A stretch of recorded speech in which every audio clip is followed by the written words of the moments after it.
What are the wealthy doing right now with their money? That is what I want to talk to you about tonight. And I want to start with a story that I just got today. I was texting one of my friends, a very successful entrepreneur, and I want to read you what she told me. One thing I did when this started was delete all my shopping apps. I took all the money I would have spent and redirected it to every hourly worker in my life. Housekeeper, hair, nails, trainer. Also made a big PPE donation. It's hard to take action with anything other than money right now. I've been trying to send groups emails to high net worths telling them to donate as social pressure.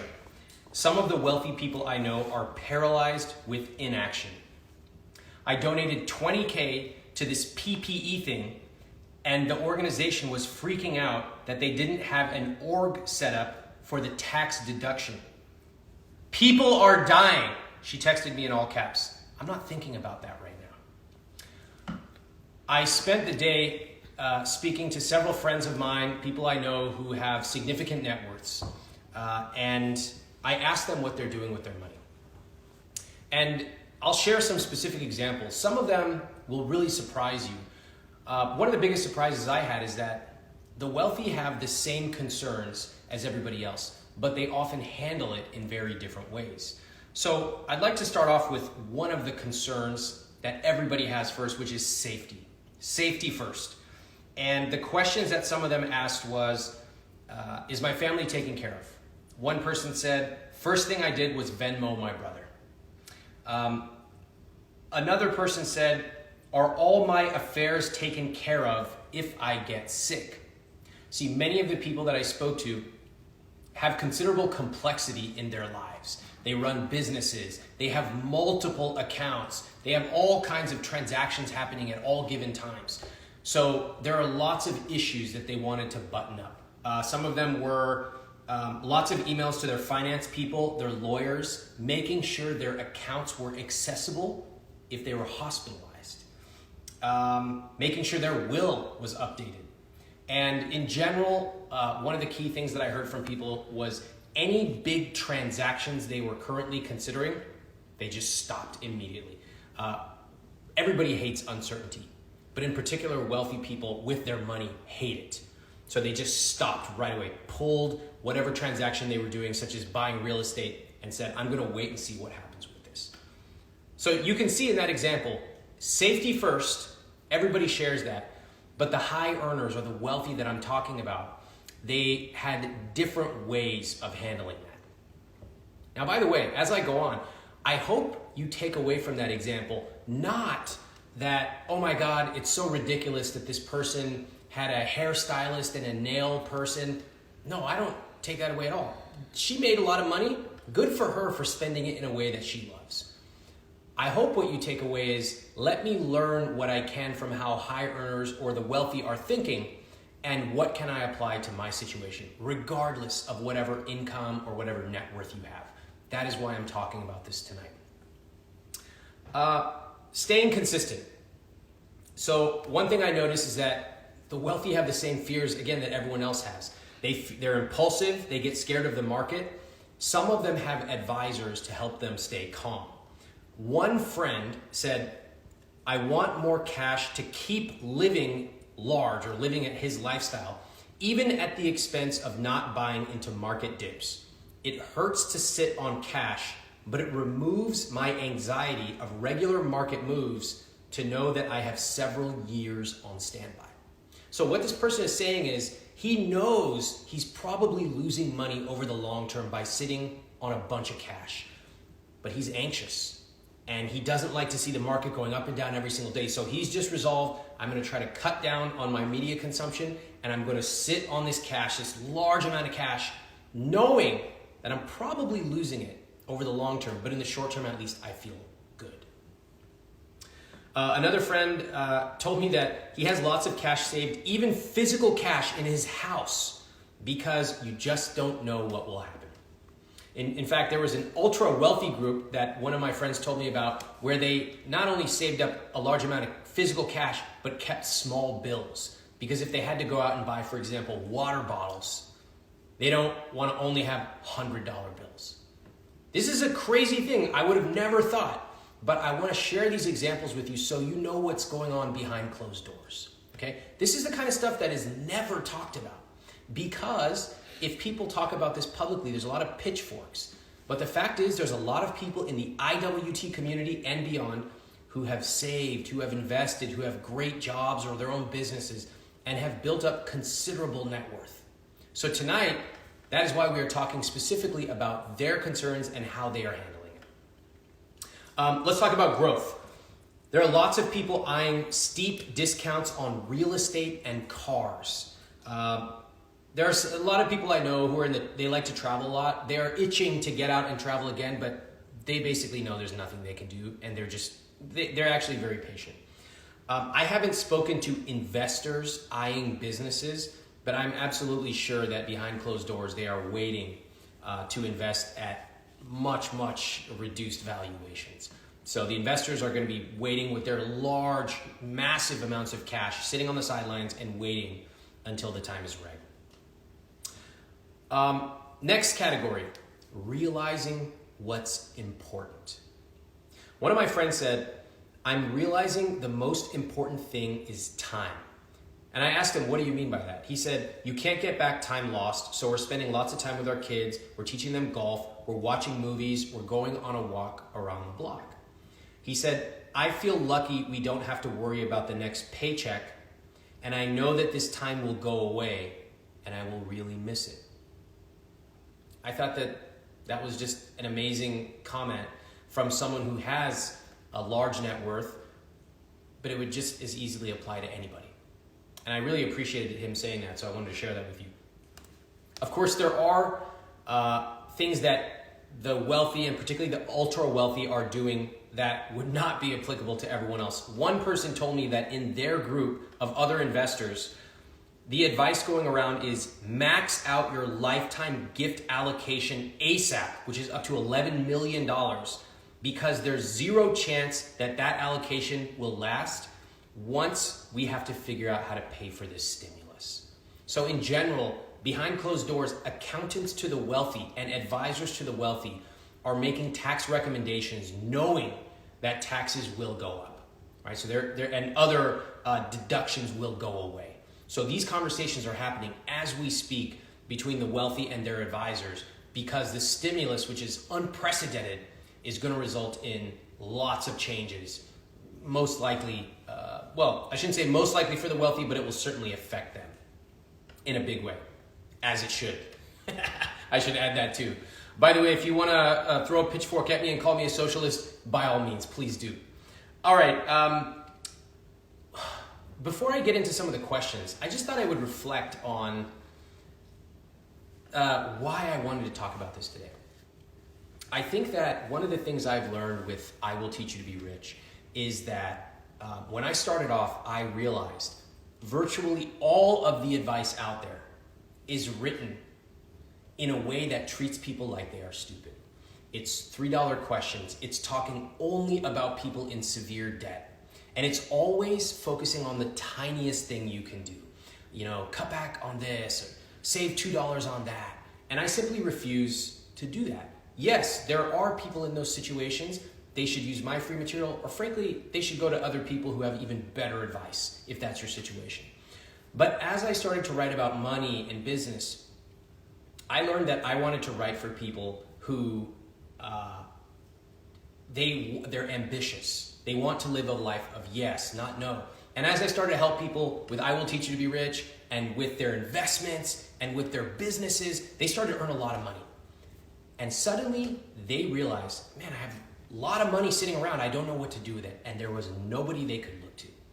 And I love to share what I have learned along my journey, because typically all of this stuff is private behind closed doors of lawyers, bankers, accountants, bookkeepers. And I wanted to bring it to the forefront. That's why I went on Tim Ferriss's podcast and I talked about what is it like to actually sign a prenup. And that's why I've written about what happens when you have different incomes, or your income goes way up, or your net worth grows.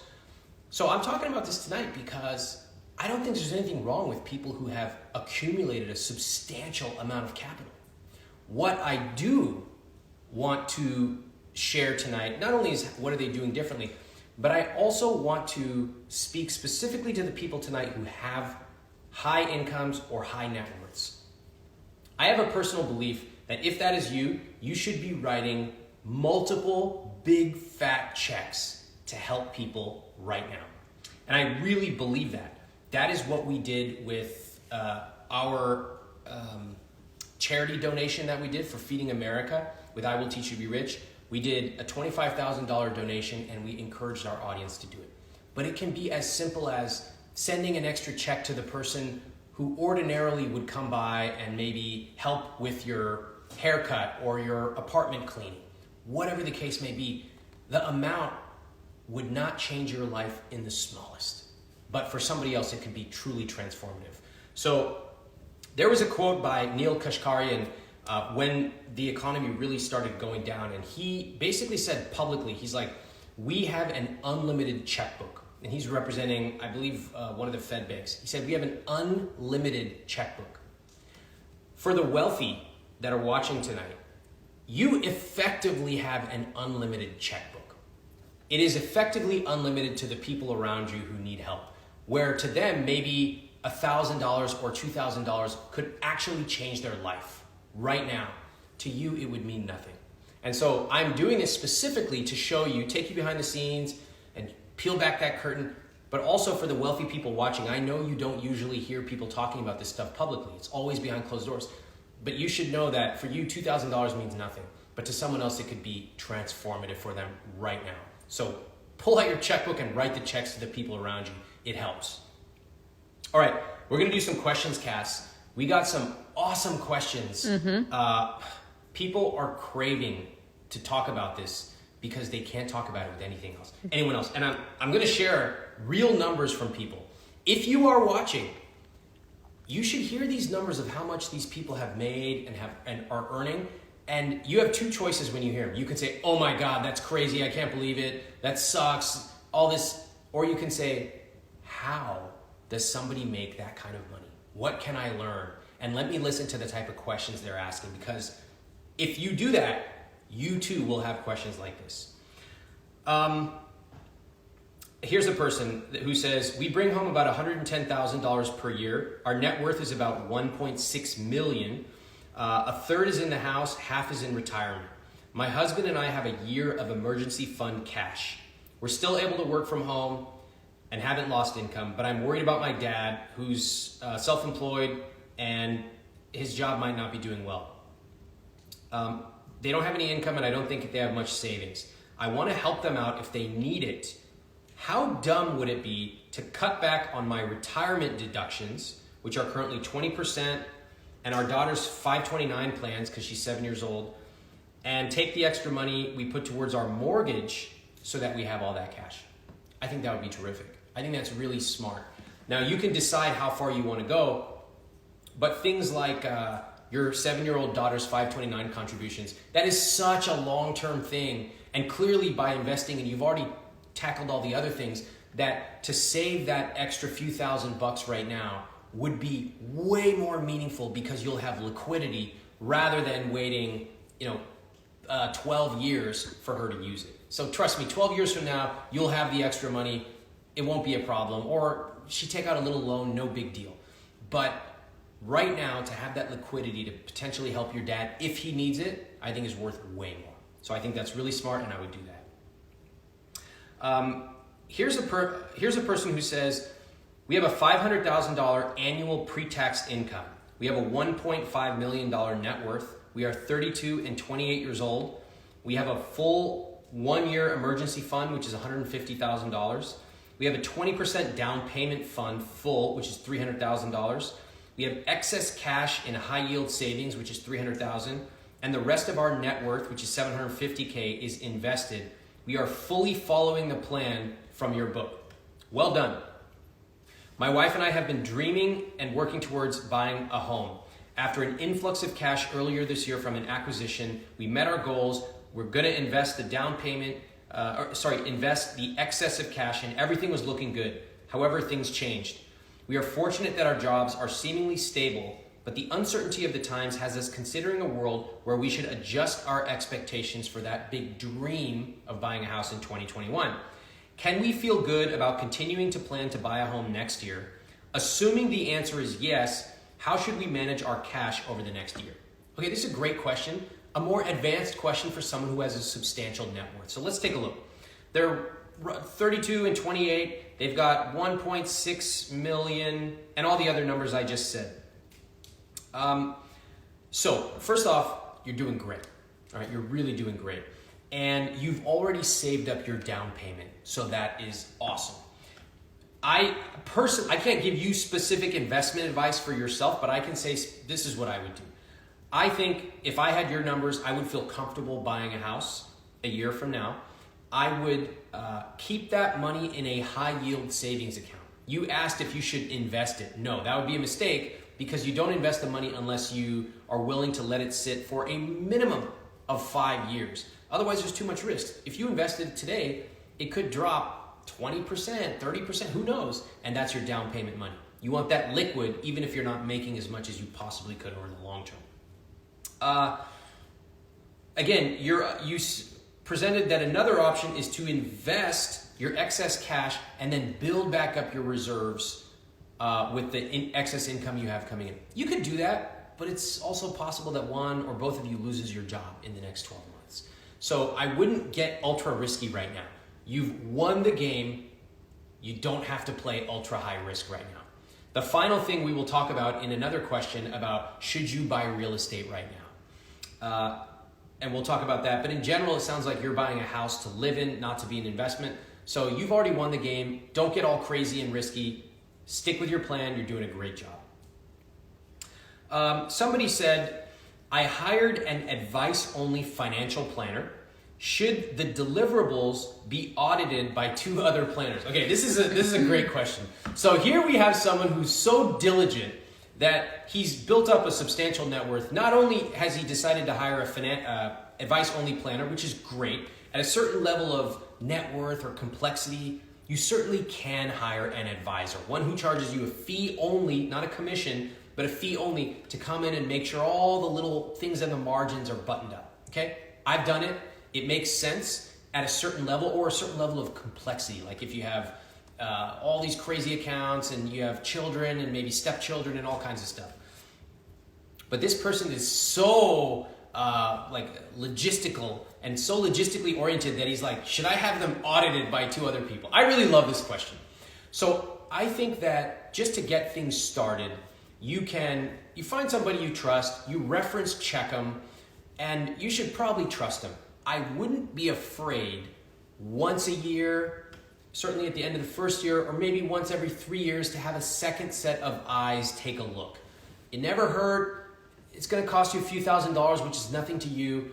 But if you really want that comfort, certainly you can have an outside third-party firm come in and audit. No problem. To others, that might sound crazy. I admire you for even asking the question. I don't think you need 2 other people to audit the plan right now. You find somebody you trust, it's probably going to be right, but if it'll make you feel more comfortable, you can certainly have another third-party auditor later. Here's another question. What are long-term growth strategies for a newborn child who's 3 weeks old? It's a good question. So there are a lot of options you have. You have a 529, which is really common. You have trusts, and these are things that would be best discussed with your accountant and possibly your lawyer. A good accountant will have references to a lawyer and vice versa as well. So at these levels, especially if you have a big net worth, you want to be thinking about efficient tax planning, etc. I don't know why I answered this question tonight. I don't know, talk to an accountant. All right.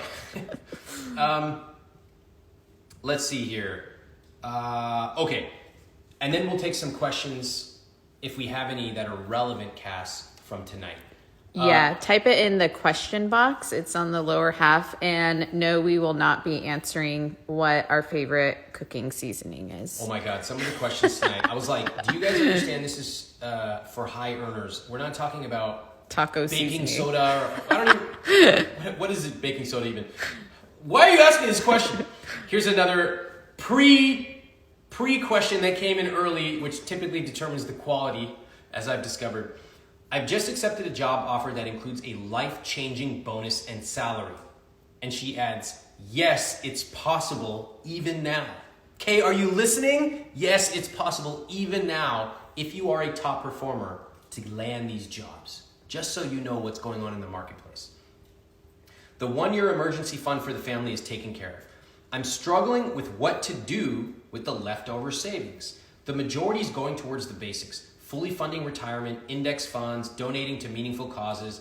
Given the economic turmoil though, I'm wondering how to think about finding other high leverage opportunities, either to do social good or to increase returns. And FYI, household income is about 500K. Okay, I love this question. So this person's saying, I have excess cash. What should I do with it? I want to do good. I also want to get some returns. Perfect. Let's talk about it. This is exactly what I love to hear. So on the social good side, one thing that I have learned is find an organization that you support and contact them. Tell them, I want to donate a substantial amount.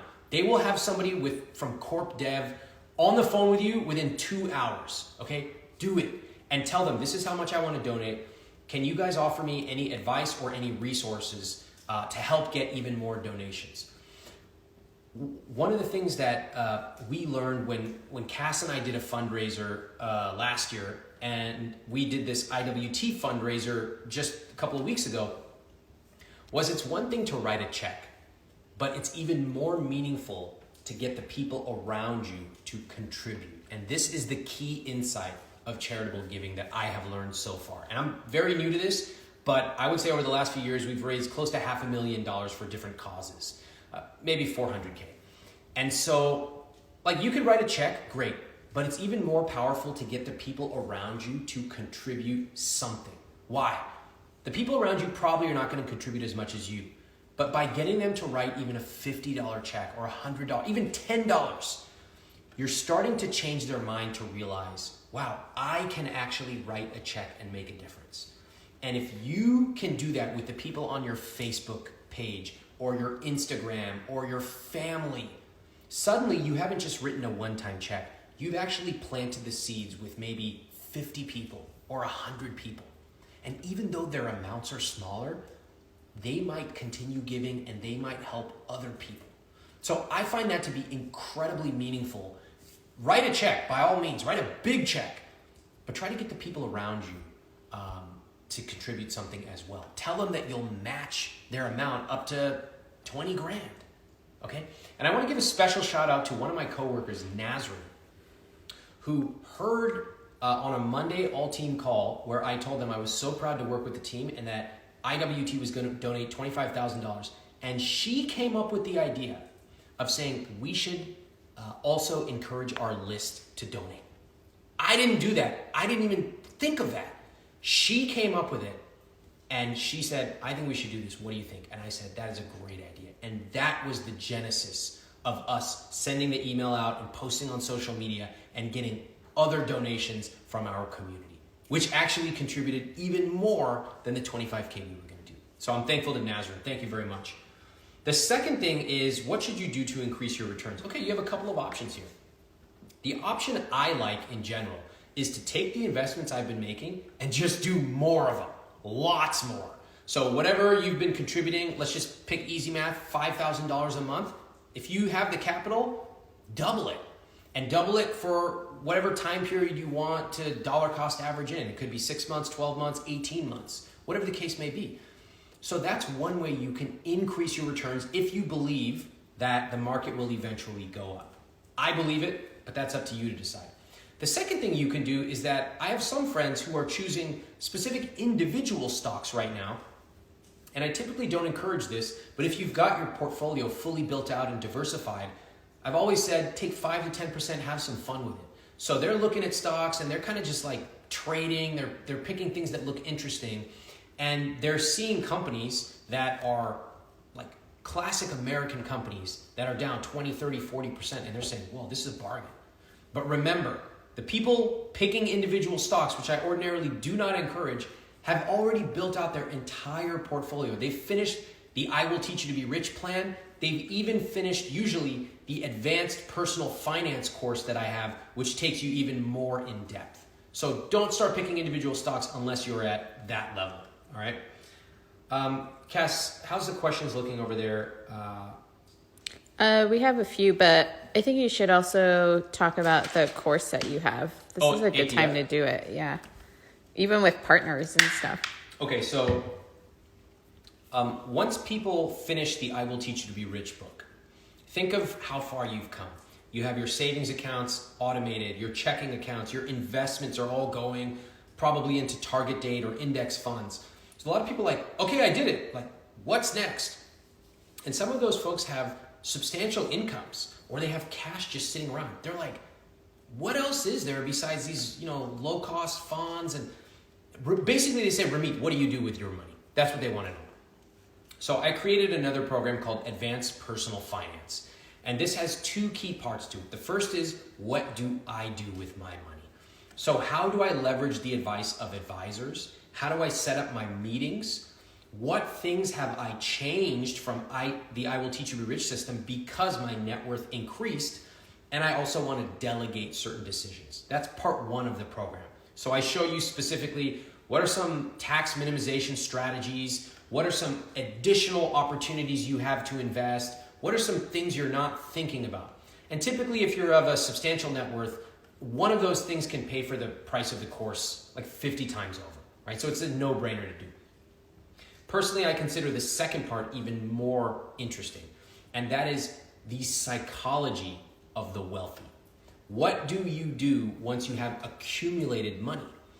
And you have to remember that if you've accumulated a substantial amount of assets or capital, the rules you play by or the things you're thinking about are very different than 99.9% of the advice out there. Most people would say you should drive extra if you're going to save $100, or you should spend a bunch of time looking to save $500 on a car.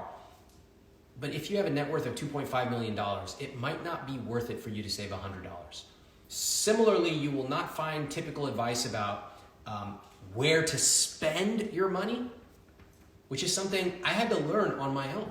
Everybody talks about saving, nobody talks about spending.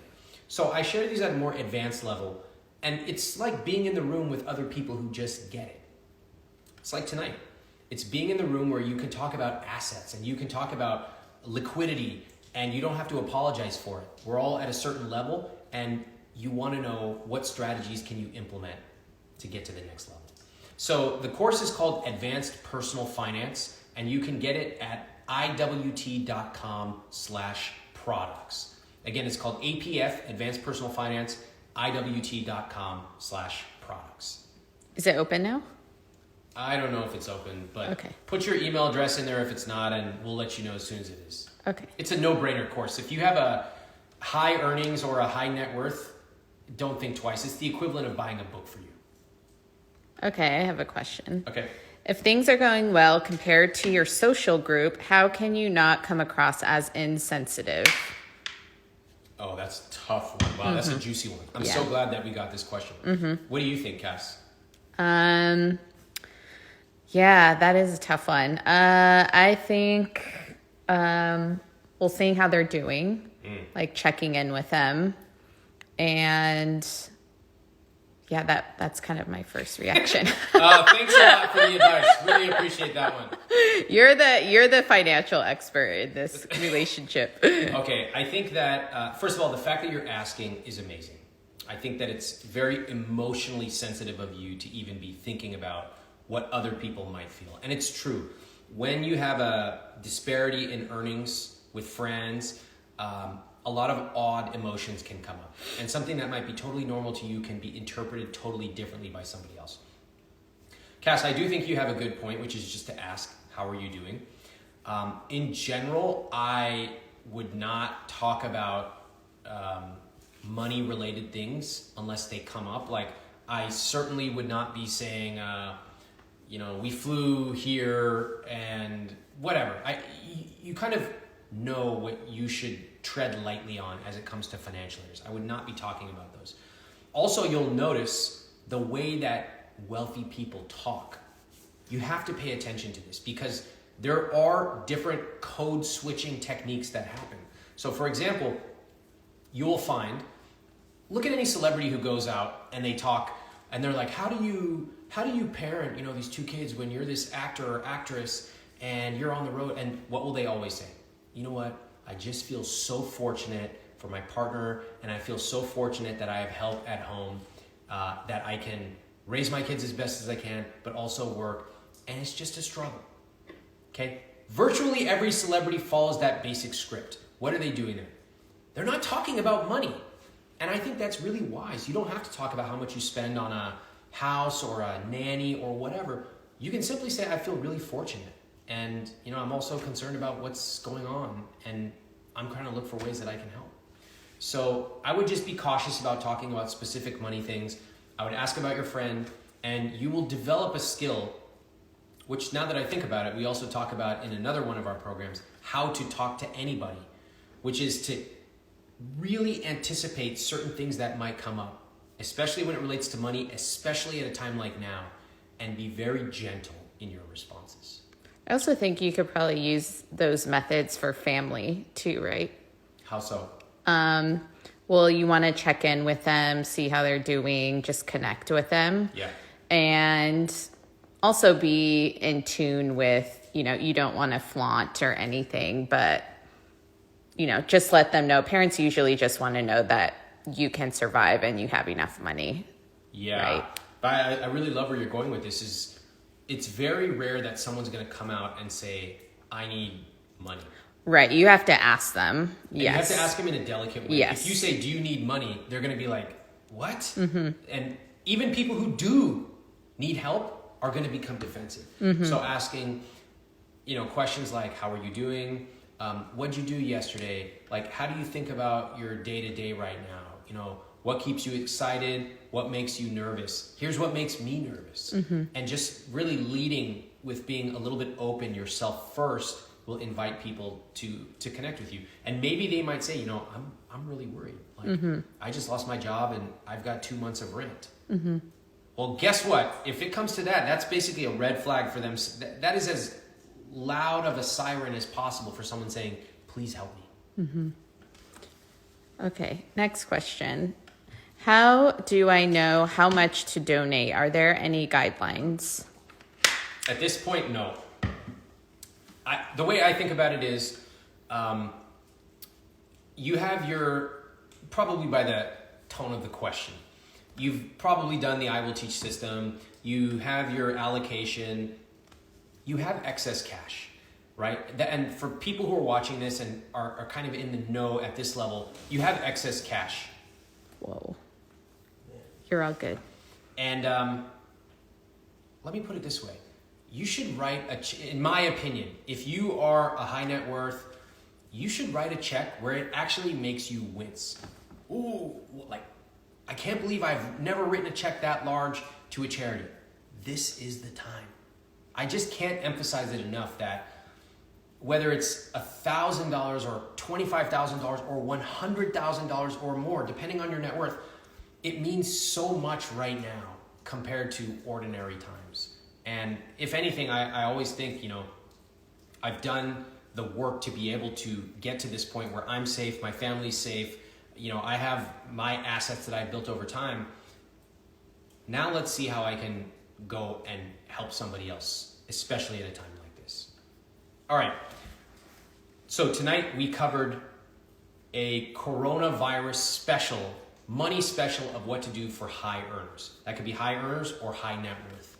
Notice that some of the stuff we talked about is not typically talked about, right? Things like making sure all your accounts are accessible by contacting your accountant, updating your will, making sure you're thinking about liquidity. And in certain cases, this one group that I mentioned, they have taken out physical cash in small denominations, okay? I'm sharing this with you not so that the wealthy can flaunt it. I don't think there's anything wrong with people who have accumulated a substantial amount of assets and they've done the work. What I want to share with you is, first off, generally they have the same concerns as everyone else. Am I safe? Am I going to lose everything? Are there opportunities to grow? But they're doing it in different ways. Sometimes they have advisors. Sometimes they're hiring auditors to audit their planners. Okay? They're thinking about things in a different way. Personally, I love hearing this kind of stuff because you can't get it anywhere else. Nobody talks about this. So I choose to interpret this by saying, wow, that's cool. What can I learn from that? Not those people are evil, right? I will teach you to be rich works whether you're starting off or whether you've accumulated millions and millions of dollars. No judgment about either side of that.